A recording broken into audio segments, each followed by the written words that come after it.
सूरजपुर गांव में नंद किशोर नाम का एक आदमी रहता था। नंद किशोर एक व्यापारी था। उसकी छोटी सी कपड़ों की दुकान थी।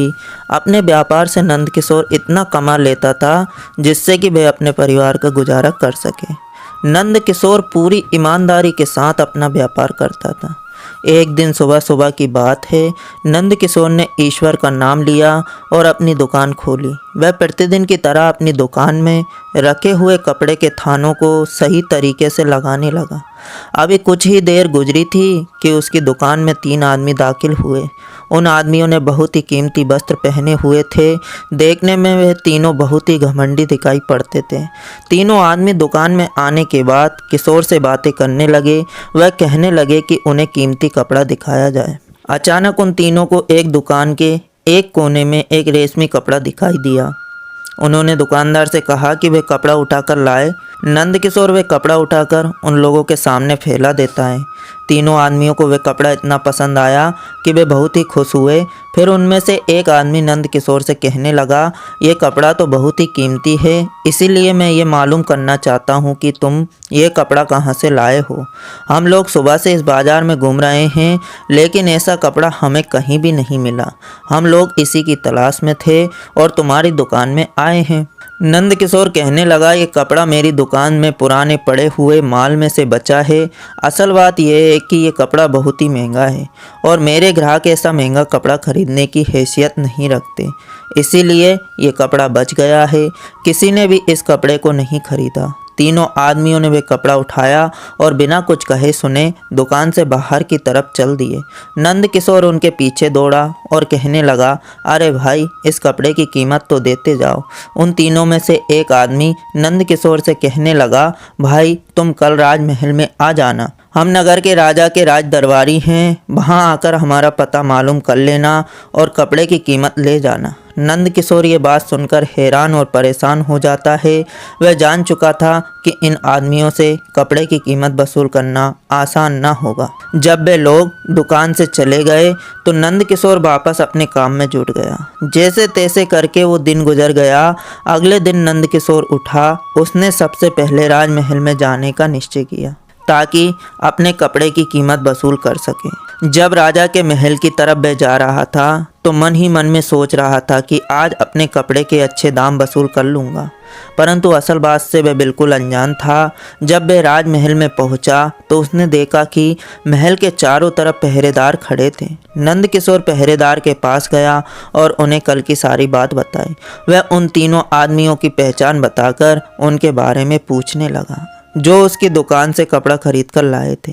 पहरेदार ने जब नंद किशोर की बात सुनी तो कहने लगे कि तुम कल आना, तुम्हारा काम हो जाएगा। नंद किशोर मन में सोच रहा था कि वह आज ही कपड़े की अच्छी कीमत वसूल कर लेगा, लेकिन जब उसने यहाँ के हालात देखे तो बड़ा ही मायूस होकर अपने घर लौट आया। अगले दिन वह फिर से अपनी रकम मांगने के लिए राजमहल में आ पहुंचा। इस बार पहरेदार ने उससे कहा कि तुम 1 हफ्ते के बाद आना। नंद किशोर उदास मन से घर वापस लौट आया। जब वह 1 हफ्ते के बाद फिर से राजमहल में आया तब भी उसे इसी तरह से लौटा दिया गया।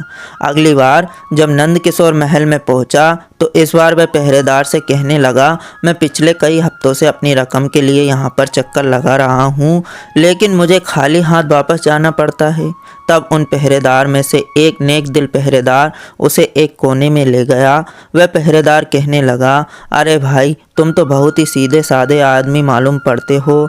जिन राज दरबारियों को तुम ढूंढ रहे हो उन्होंने हमें तुम्हारा हुलिया बताकर ये आदेश दिया है कि इस शकल सूरत का कोई आदमी अपनी रकम वसूल करने के लिए यदि महल में आए तो उसे आज और कल का वायदा करके टालते रहें जब तक कि वह थक ना जाए।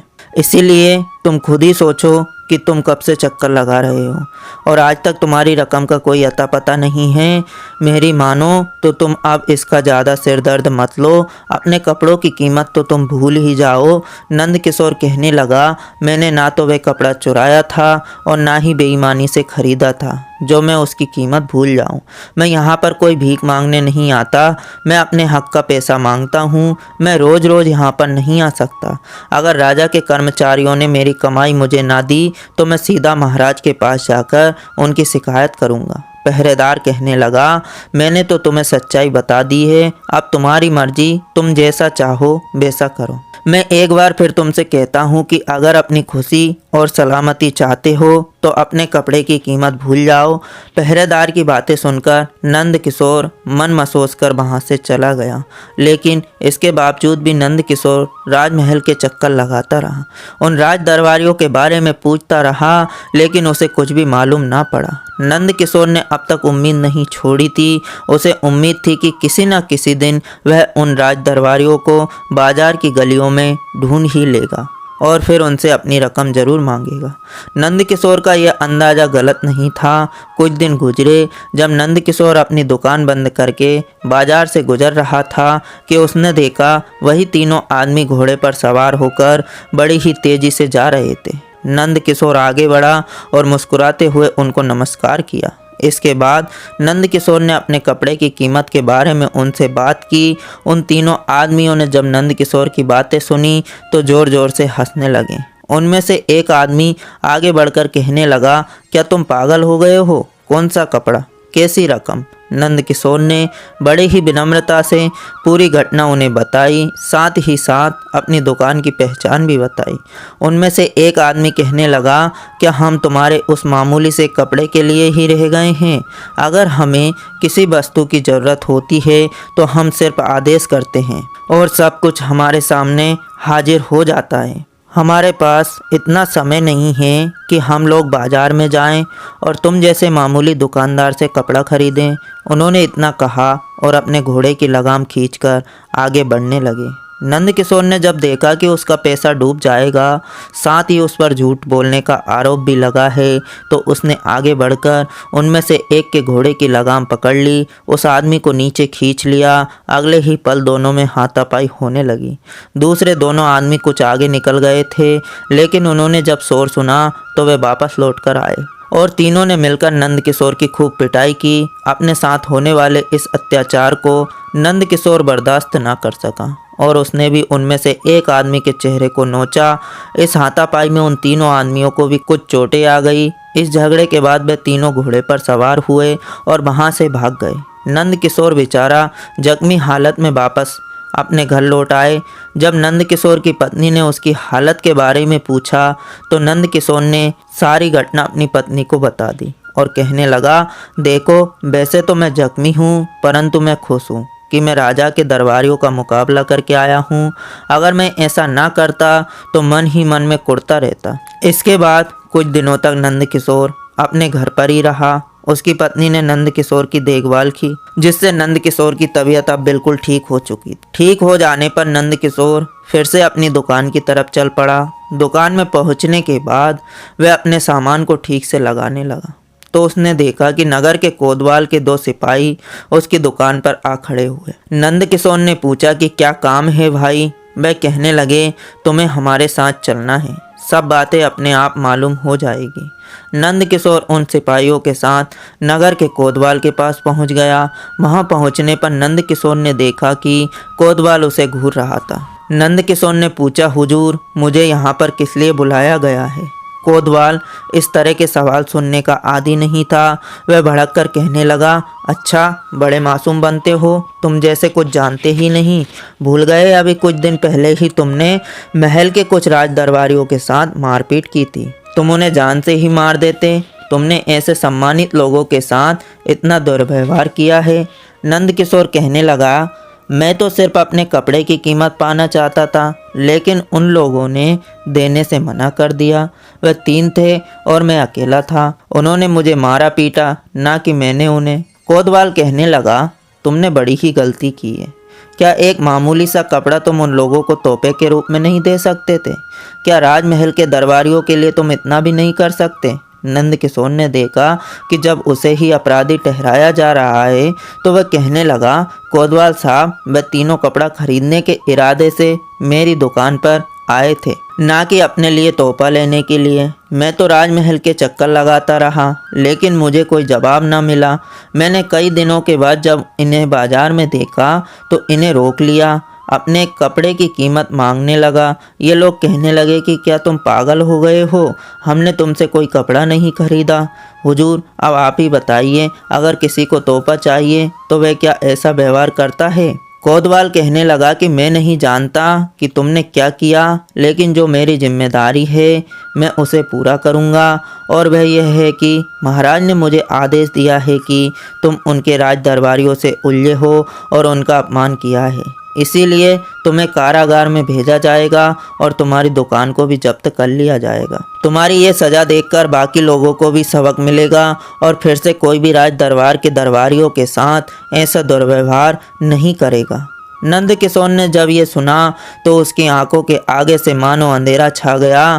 कोतवाल एक बार फिर से कहने लगा, क्योंकि तुम मुझे एक बहुत ही सीधे साधे आदमी लगते हो, इसीलिए मैं तुम्हें कारागार में नहीं डालूंगा, और महाराज को इसके बारे में क्या कहना है वह मैं खुद ही देख लूँगा। लेकिन तुम्हारी दुकान में रखी हुई संपत्ति हर हालत में जब्त की जाएगी। तुम्हारी दुकान में भी माल पड़ा है, अब तुम्हारा उस पर कोई हक नहीं है, इसीलिए आप जाओ और अपनी पत्नी और बच्चों की फिक्र करो। नंद किशोर बेचारा बहुत ही दुखी और मायूस हो चुका था। इसी हालत में वह अपने घर में पहुंचा।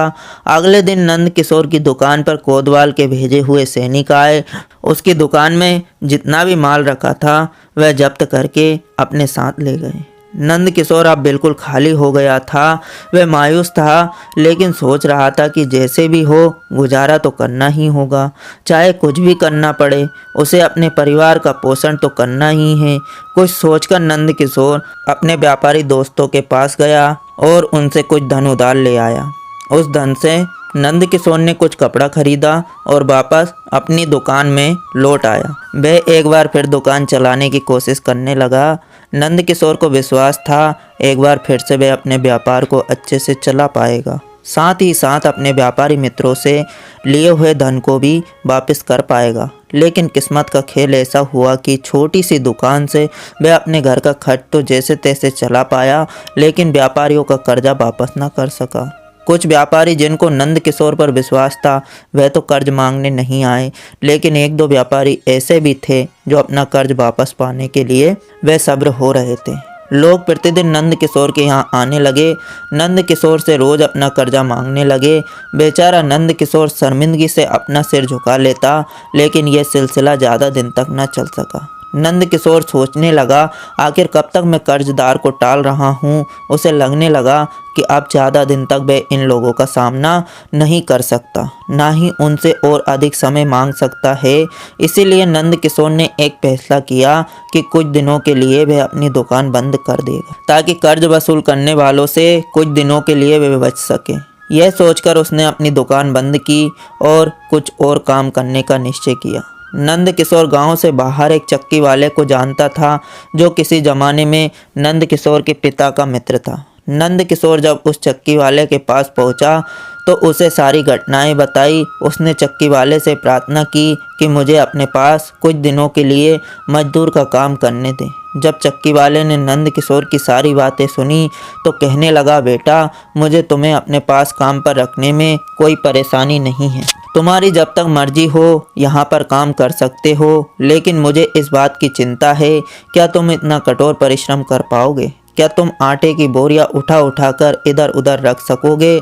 नंद किशोर के पास अपनी इज्जत बचाने के सिवा और कोई भी चारा नहीं था। वह कहने लगा, मैं हर तरह का मुश्किल काम करने को तैयार हूँ। मुझे कुछ दिनों के लिए ये सब काम मुश्किल लगेंगे, लेकिन आहिस्ता आहिस्ता मुझे इनकी आदत पड़ जाएगी। मुझे पूरी उम्मीद है कि कुछ दिनों में हालात सुधर जाएं और मैं फिर से अपने पुराने काम पर लौट जाऊंगा। उसी दिन नंद किशोर उस चक्की में काम करने लगा। इस तरह का कठिन परिश्रम करने का वह आदी नहीं था, लेकिन इसके बावजूद भी वह बड़ी ही खुशी से चक्की वाले का मजदूर बन गया। कुछ दिनों तक वह अपने कर्जा वसूल करने वालों का सामना करने से बचा रहा। अब वह रात को थका हारा अपने घर लौटता था। एक दिन की बात है, जब वह चक्की पर बहुत मेहनत से काम कर रहा था तो उसे चक्की के सामने कुछ शोरगुल और लोगों के चिल्लाने की आवाज़ सुनाई दी। वह तेजी से चक्की के बाहर निकल कर आया तो देखा कि जिन लोगों से बचने की वह कोशिश कर रहा था वही लोग वहां पर आ पहुंचे थे। उसके कर्जदार में से 2-3 लोग वहां पर आकर उससे अपना कर्जा मांगने के लिए चिल्ला रहे थे। वह लोग चाहते थे कि नंद किशोर को पकड़कर नगर के कोतवाल के सामने पेश किया जाए। उन लोगों का शोर सुनकर आसपास के लोग भी वहां पर इकट्ठा हो गए। लोगों की भीड़ जमा हो गई। नंद किशोर कहने लगा, भाइयों, मैं आप लोगों का कर्ज वापस करने के लिए ही ऐसी कड़ी मेहनत कर रहा हूँ। उनमें से एक आदमी आगे बढ़कर कहने लगा, अच्छा, अब तुम हम लोगों से भी बहस करने लगे हो। तुमने तो कर्ज लेकर अपनी दुकान भी बंद कर दी और यहाँ इतनी दूर आकर छुप गए। क्या तुम समझते हो कि हमारे चंगुल से भाग जाओगे? हम तुम्हें 1 सप्ताह का वक्त देते हैं। यदि इस समय में तुमने हमारा कर्ज अदा नहीं किया तो जो कुछ भी होगा उसके जिम्मेदार तुम खुद होंगे। यह कहकर वे लोग वापस लौट गए। सब कुछ सुनने के बाद नंद किशोर की हालत अब ऐसी हो गई थी कि उसका दिल बैठा जा रहा था। चक्की के सामने लगी हुई भीड़ अब खत्म हो चुकी थी, लेकिन एक आदमी अभी भी वहां पर खड़ा था। वह नंद किशोर के पास आया और उसे हौसला देते हुए कहने लगा, भाई, तुम चिंता मत करो और ईश्वर पर भरोसा रखो। क्या मैं जान सकता हूँ कि आखिर तुम्हारे साथ हुआ क्या है? नंद किशोर ने उस भले आदमी को अपनी सारी कहानी कह सुनाई कि किस तरह से उसकी दुकान पर कुछ लोग कपड़ा खरीदने के लिए आए जो खुद को राजा के दरबारी कहते थे। नंद किशोर कैसे अपने कपड़े की कीमत वसूल करने के लिए राजमहल के चक्कर लगाता रहा, कैसे शहर के कोतवाल ने उसकी सारी संपत्ति जब्त कर ली और अब वह इस चक्की पर काम करता है। वह आदमी नंद किशोर को हौसला देते हुए कहने लगा, चिंता मत करो भाई, ईश्वर के घर में देर है, अंधेर नहीं। इतना कहकर वह वहां से चला गया। नंद किशोर फिर से हौसला करके उठा और वापस अपने काम में लग गया। नंद किशोर को अब कुछ भी समझ में नहीं आ रहा था कि वह क्या करे। जब नंद किशोर अपने घर पर आया तो उसकी आंखों से नींद गायब। सारी रात वह करवटें बदलता रहा और ईश्वर से प्रार्थना करता रहा। इसी तरह से 2-3 दिन और गुजरे। कर्जदार के द्वारा दी गई मोहलत में अब 4 ही दिन बचे थे। अगले दिन जब नंद किशोर चक्की पर जाने के लिए उठा तो सुबह सुबह ही उसके घर पर एक आदमी आ पहुंचा। पहनावे से वह बहुत ही अमीर आदमी मालूम पड़ता था। उसने नंद किशोर से कहा, भाई, मैं राजमहल से आया हूँ। मैं महाराज का दूत हूँ। महाराज ने मुझे खास तौर पर तुम्हें बुलाने के लिए भेजा है। बाहर रथ तैयार खड़ा है। इसी समय तुम्हें मेरे साथ राजमहल में चलना होगा। यह सुनकर नंद किशोर पहले तो कुछ घबरा गया, परंतु मरता क्या ना करता और वह रथ पर बैठकर उस आदमी के साथ राजमहल की ओर चल दिया। वह आदमी नंद किशोर को सीधा महाराज के पास ले आया। नंद किशोर, जो मन ही मन में बहुत घबरा रहा था, सिर को झुकाए हुए महाराज के सामने खड़ा हो गया। उसे इस बात का अंदेशा था कि अवश्य ही उसके कर्जदार ने महाराज के पास शिकायत कर दी होगी और अब महाराज के द्वारा उसे कोई सज़ा दी जाएगी। महाराज ने नंद किशोर की तरफ देखा और कहने लगे, नंद किशोर, मुझे मालूम है कि तुम्हारे साथ क्या हुआ है और मैं तुम्हारे साथ पूरा इंसाफ करूंगा। यह सुनकर नंद किशोर ने जब नज़रें उठाई और महाराज की तरफ देखने लगा तो कुछ पल के लिए वह राजा के चेहरे को देखता ही रह गया। उसे ऐसा जान पड़ता था जैसे उसने महाराज को पहले भी कहीं देखा है। हैरान परेशान नंद किशोर एकटक महाराज के चेहरे की तरफ देखने लगा, परंतु काफ़ी देर तक अपने दिमाग पर जोर डालने के बाद भी वह ये नहीं जान सका कि उसने महाराज को पहले कहाँ देखा है। नंद किशोर के चेहरे पर परेशानी को देखते हुए महाराज कहने लगे, नंद किशोर, मैं समझ गया हूँ कि तुम क्या सोच रहे हो। तुम मुझे पहचान नहीं पाओगे तो चलो मैं ही तुम्हें सच्चाई बता देता हूँ। 3 दिन पहले तुम्हारी चक्की के बाहर जब तुम्हारे कर्जदार तुम्हें धमका रहे थे तब मैं वहीं पर मौजूद था और उनके जाने के बाद जो आदमी तुम्हारे पास आकर तुम्हें हौसला देने लगा था मैं वही हूँ।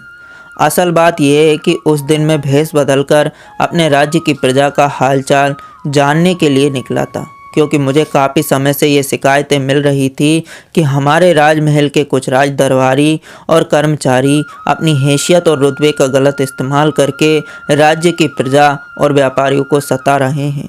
इस बात में कितनी सच्चाई है, यही जानने के लिए मैं भेष बदलकर नगर के बाज़ारों में घूम रहा था। जब मैं तुम्हारी चक्की के सामने से गुजरा और तुमसे बात की तो मुझे सच्चाई का पता लगा। इसके बाद मैं महल में आकर अपने सबसे भरोसेमंद मंत्री अमरसेन से मिला और अमरसेन को तुम्हारे बारे में सारी जांच करने को कहा।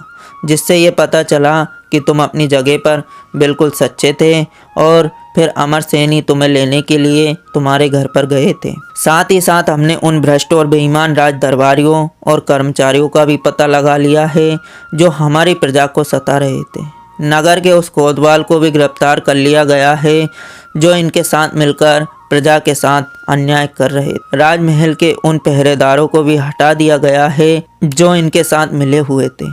हम तुमसे बहुत ही खुश हैं कि तुमने हमारे महल के भ्रष्ट दरबारी और कर्मचारियों का पता लगाने में हमारी सहायता की। इसके बदले में हम तुम्हें इनाम के तौर पर असरपियों की एक थैली देते हैं जिससे कि तुम अपना कर्जा भी अदा कर सकोगे और एक बार फिर से अपना व्यापार शुरू कर सकोगे। सारी बातें जानकर नंद किशोर की आंखों में आंसू बहने लगे।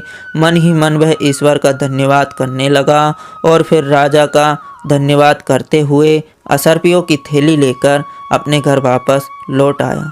उसने अपने सभी कर्जदार को कर्ज वापस किया। बाकी बची हुई रकम से उसने एक बार फिर से अपने कपड़ों का व्यापार शुरू किया। इधर नगर के महाराज को भी अब यह बात समझ में आ चुकी थी कि उन्हें आंख बंद करके अपने राज दरबारियों और कर्मचारियों पर विश्वास नहीं करना चाहिए, बल्कि समय समय पर जनता के सुख दुख जानने के लिए स्वयं भी जाना चाहिए।